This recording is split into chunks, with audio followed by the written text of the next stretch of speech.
You know what makes me happy?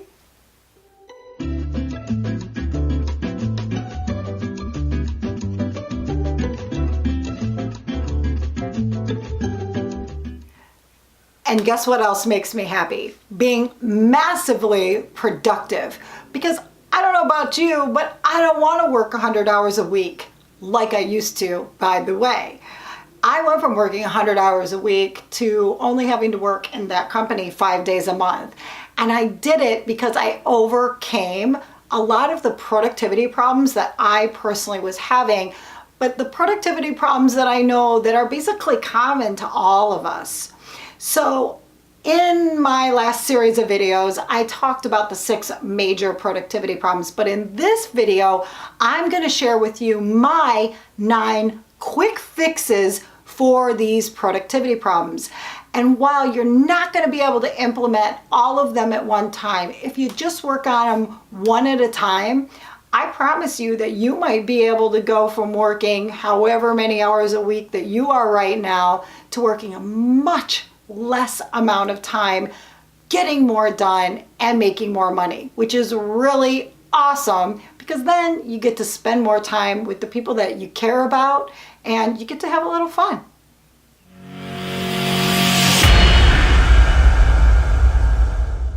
So the quick fixes that I have here for you, I have 9, are number 1.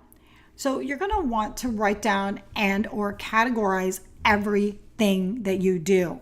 And for those of you in the Catalytic Team Bootcamp, I have very specific worksheets for you that are going to help you achieve this very easily and quickly. It's really important to understand every single thing that you do every single day, and you have to put it in the right category to understand your energy and your time.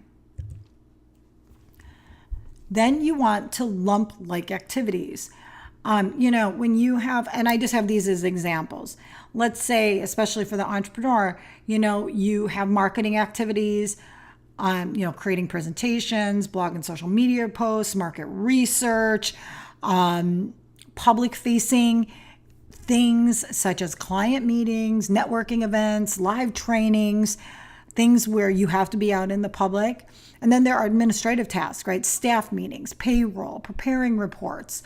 These are like activities that have similar energy to each one of them, right? So if you look at these 3 things, you probably have a favorite of these 3 that you like to do. And you probably have one of these 3 things that you absolutely despise doing, no matter who's watching this. And so this is really a part of the time, energy, money connection, is understanding that, first of all. But you do want to lump your like activities, because then what can happen is when you have to do even the things you dislike, you can just power through them. And instead of sprinkling them throughout your day and week, you can start to take control of them and just get through them so that you can then take your energy and place it toward doing the powerful things very quickly when you need to. And that's what I mean by that. You sprint the things that you can't stand. One of the things that I always do when I am working on activities I don't like, and I'll tell you, this is very different for me today than when I started doing these things. Today, this necessity of this exercise is pretty much almost gone from my life. There are a couple things that I still need to do that I don't like to do, but they're very few and far between. Whereas when I started this, there was a lot of things on my plate that I really hated to do. But what I did to take control of it was, and what I would encourage you to do, is just give yourself permission to say, I am going to focus on this thing for a half hour, for 10 minutes. Whatever you can say to yourself, I can stomach a half hour if I just focus on it and power on it for a half hour, and then I have permission to completely stop after a half hour. And set your timer and do it, and really focus on it and really do it for half an hour. What you will find is that you probably will get a majority of it, if not the entire thing, done in the time frame that you set. And just having the mental freedom to know that you're allowing yourself to stop after that time really enables you to say, okay, I can handle. So you want to just tell yourself, if it's something you don't like to do, set the timer for what you know, like you're like, okay, I can get through this amount of time, whatever that amount of time is. Don't make it too long though. Give yourself a half hour at a time or something like that. And then just really dedicate yourself to being focused and productive on it. Set your boundaries. Do not let people interrupt you during that time. Turn off your phone, turn off your notifications, tell your staff to completely, do not interrupt you during that time, and really power it out. What I found is that when I did that, I actually almost always got the thing done, or there would only be, let's say, 10 more minutes before I'd finish it. And so I would be very willing to spend that additional 10 minutes because I could see the light at the end of the tunnel and I just wanted to get it done. And these sprints and setting the parameters around the sprints, I'm telling you, it can be a real game changer when you are doing things that you really don't like to do. The fourth thing is really to schedule everything. Oh my gosh, everything. Schedule your client meetings, your marketing, your funnel building, your time to think, your time to read books, if that's something that you do, your time to have any type of meeting with anybody, including your staff. In my office, my team cannot just come in and interrupt me ad hoc, almost ever. We have a specific way that people are allowed to ask me a quick question, but whenever anybody has something that they need from me, what my team does is they sort of gather things throughout a couple days, because most things aren't that urgent, right? And then they have an agenda and they'll block out a half an hour or an hour onto my schedule.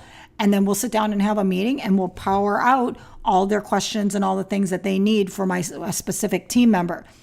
They are not allowed to just walk in the office and interrupt me when I am in the middle of my productivity. And this is something that you really should settle for yourself. And as much as is possible, allow it for your team as well. Like if they can schedule in their activities, and the idea is if it's scheduled in that it is non-interrupted time, then they will be able to increase their productivity exponentially as well. So scheduling everything is a real game changer. And I'll tell you, I'm not the kind of person that even likes initially to do this. I was very resistant to this because I don't like to feel like I'm boxed into anything. But to be quite honest, this gave me so much freedom that I would never go back. It actually didn't make me feel boxed in. It gave me amazing amount of freedom because I knew exactly what I needed to do when. It's always planned for, and then I don't need to worry about it. I just do it when it comes up, and that's the end of it. So the fifth thing is ask for or hire help. Sometimes you can't afford all the help that you actually need. But I will be willing to bet that you have some people in your life that could give you an hour or two here and there if you simply asked. And I'm telling you, I don't have a real good ask gene in myself either. I'm very, Lone Ranger stubborn sometimes. But it's really great to ask for help and to actually receive it when you need it, when you probably do need it. And if you can hire help, definitely hire the help. I mean, it's better than always imposing on people by asking them. You do want to ask people occasionally to help you get over humps. But eventually and ideally, you're hiring help and not trying to be that lone wolf that we talked about. And then number 6 is never do anything that doesn't serve the goal. I have this cute little picture of this creature saying paperwork no can do. And because that would be literally me. Like I am that creature right there. I don't do any paperwork in my office. And when I say that, one of my companies is a law firm. Imagine that I'm telling you that I, Nicole Whipp, do not do any paperwork in my office. It's a true statement. I do not do it. I have a team. They do the paperwork. I review it as appropriate, but I don't do it. And because it doesn't serve my goal, it saps my energy. It is not something that gives me any energy whatsoever. It is something that I literally dread. And because I literally dread it, I cannot do it. And I therefore do not do it. And that's a really strong boundary that I've set around myself and have asked for and or hired help for, that now has given me a tremendous amount of freedom. It doesn't serve my goal in my company for me to do it. It needs to be done, but I am not the one to do it. And so you can start to think about things like that for yourself. What are things that don't serve your goal, don't serve your energy? And can you set a boundary around that and have an absolute that you are not going to do it? When you can do that, it can be a really massive game changer for you and for your team. So that's why you want to start getting clarity around this. Number 7, barricade yourself when necessary. Sorry, I can't talk. Barricade yourself when necessary. Do not disturb. This is actual real picture in my home office of a sign that I have. Do not disturb, and really make it clear to the people in your life that there is a meaning behind this, that you are not to be interrupted, that you are in work mode, you're in productivity mode, you are in production mode, and then this time is sacred. And then actually use that time appropriately, use it to do the thing that you said you were going to do. But definitely setting the boundary around yourself to not be interrupted is just key. Systematize as much as possible. I already talked about systems. They're huge. You've got to do them. Systematize every single thing that you can. The phone calls that come into your work, the emails that you have to answer, the way that the phone is answered, the way that the emails are answered, the way that your time is scheduled, the way that you start your day, everything. Systematize as much as possible. It's a massive productivity leap. And then number 9 is to get real.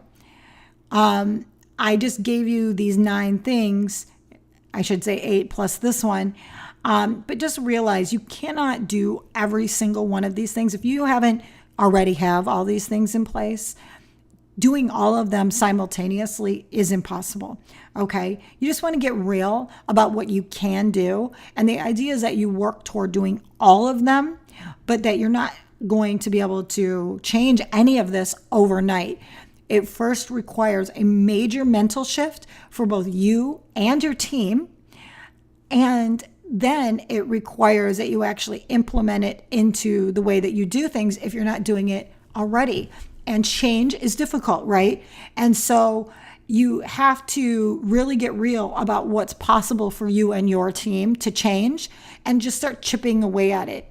But I can promise you, absolutely, without a doubt, that when you do that, and when you start implementing these things in, the amount of energy that it will give back to both you and your individual team members, you will be wanting to do it more and more and more.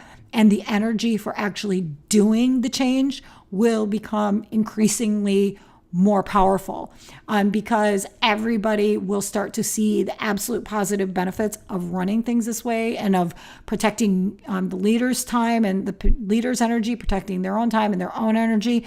Everybody's going to start seeing the positive benefits of it. And it feels so darn good that everybody's going to want to do it. But when you start, you need to be really real about what the possibility is for you and your team, and not set unrealistic expectations on anybody about getting all of these things into place.